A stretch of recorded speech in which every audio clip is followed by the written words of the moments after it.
За fx ба түүний уруу функцүүдийн графикийн огтлолтын цэгүүдийн хоорондох зайг олъё. За яг энэ болгон дээр шууд уруу функцийг нь олж байна. Тэгэхээр уруу функц олъё. Уруу функц олохын тулд бид нэр яах вэ гэхээр энэ функцийг ингивч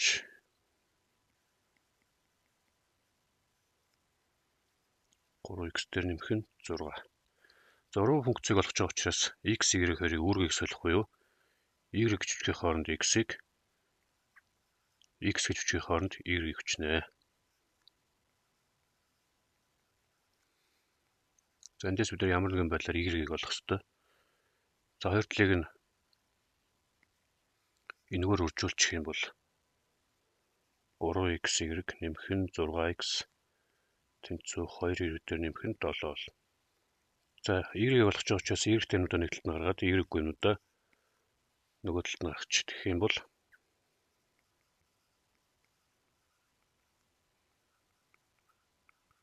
ийм болно. За тэнцүү гүнүүдийн зүүн гар талаас нь y-ийг хаалтнаас гаргах юм бол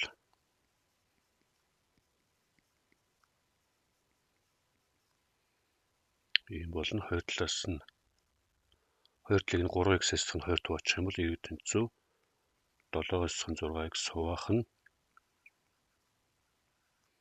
за ийм бол. За тэгэхээр A-гийн оронд бол 6-г тавих юм байна.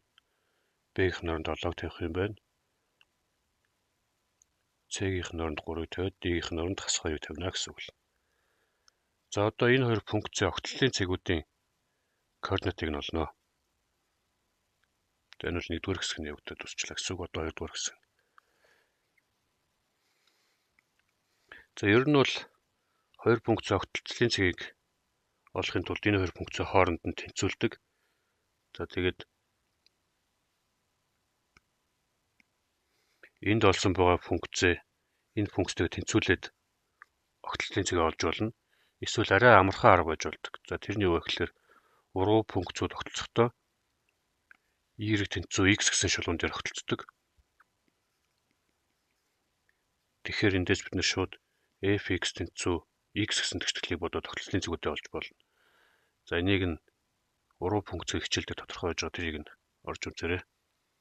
За тэгэхээр 2x дээр нэмэх нь 7-г хуваах нь 3x дээр нэмэх нь 6 гэдгээ x-тэй тэнцвүүлнэ. Хоёр талыг нь 3x дээр нэмэх нь 6-аар үржүүлэх юм бол 2x дээр нэмэх нь 7 тэнцүү 3x-ийн квадрат нэмэх нь 6x болно.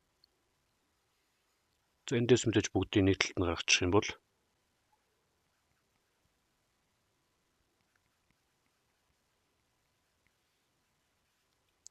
за ийм болох нэ. За энийгээ дискриминатор бодсон ч болно. Эсвэл үржигдэх болгон задлаад бодсон ч болно. За миний хувьд бол үржигдэх болгон задлуулаарай амархан байгаа учраас ингэж бодъё. Хасах нь 3x нэмэх нь 7x-гээ салгачих юм бол x-ээс хасах нь 1 3x дээр нэмэх нь 7 гэж задрах юм байна. Тэнцвүүдэг. За эндээс юу болох вэ гэхээр нэг шийд нь хасах 3-ны 7 гэж гарч ирнэ. Нөгөө шийд нь x тэнцүү 1 гэж гарч ирнэ. За тэгэхэд түрүүний ярьсан энийг дахиад саная. Энэ нэрийн огтлолцлын цэг бол y тэнцүү x гэсэн шилүүн дээр очдог учраас y1 тэнцүү хасах 3-ны 7 y2 тэнцүү 1 гэж гарч ирнэ. За тэгэхээр y-ийн оронд хасах 3-ны 7 f-ийн оронд мөн адилхан хасах 3-ны 7 за g-ийн оронд 1 h-ийн оронд 1 байна гэсэн үг. За хоёр цэгийн хоорондох зайг олохын тулд мэдээж хэрэг x1-ээс x2-оо хасна. За би шууд чэжээр өвчих юм бол хасахын нэмэх нь болоод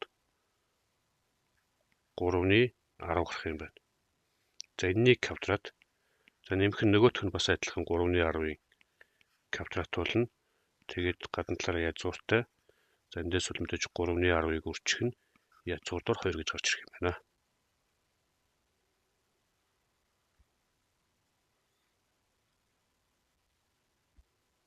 За энэ бол Яши мянган бодлоготой холбоотой бодлого.